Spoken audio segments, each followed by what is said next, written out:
7 বছরের আদরের সন্তান তাসবিরের জন্য পরম মমতায় নিজের হাতে রান্না করেছিলেন মা ডাক্তার ইসরাত জাহান রুবা। অথচ সেই খাবার টেবিলে আসার আগেই ফেরিঘাটের ভয়াবহ দুর্ঘটনায় ছেলেটি পাড়ি জমালো চিরতরে না ফেরার দেশে। আমার একটা মাত্র বাচ্চা, আমার সোনার ছেলে, আমার চাঁদের মতো ছেলে। মায়ের অবর্তমানে যে মামার বুকে মাথা রেখে সে নিশ্চিন্তে ঘুমাতো, শেষ বিদায়ের বেলাতেও সেই মামার হাত ধরেই সে চলে গেল অচেনা গন্তব্যে। আমি বললাম রাতে কার কাছে ঘুমাবো, বলতেছে মামার কাছে ঘুমাবো। না, মামা নাই, আমার ছেলেও নাই, দুজন মিলে নাই হয়ে গেছে আমার জীবন থেকে। দুদিন আগে মাকে ঢাকায় ফেরার সময় ছোট্ট মুখে বলেছিল, মা সাবধানে যেও। অথচ সেই সাবধান বাণী আজ শুধুই স্মৃতি। মাকে চিরদিনের জন্য একা ফেলে একমাত্র সন্তান নিজেই হারিয়ে গেল সবচেয়ে দূরের ঠিকানায়। আমার ছেলেটা চাঁদের মতো দেখতে, সেই ছেলে নাই হয়ে গেছে। আমি ঢাকায় যাওয়ার সময় আমাকে বলতেছে কি, মা সাবধানে থেকো, সাবধানে যেও।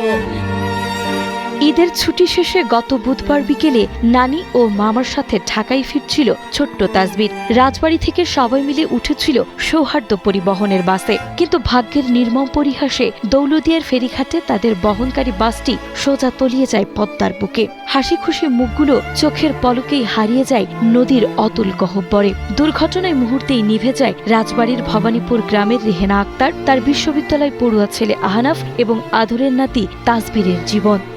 ঢাকা মেয়ে বোনটা ঢাকা চাকরি করে ডাক্তার, ছেলে মেয়ে নাতি মাতি নিয়ে সব যাইতেছিল ঢাকা। ঢাকা যাওয়ার সময় তাই দুর্ঘটনা ঘটছে। আমার বেটার বউ জীবতই উঠেছিল, বেটার বউ স্টার্ট করে মারা গেছে। ছেলের ফেরার অপেক্ষায় থাকা মা ডাক্তার ইসরাত জাহান রুবার পৃথিবী এখন শুধুই শূন্য।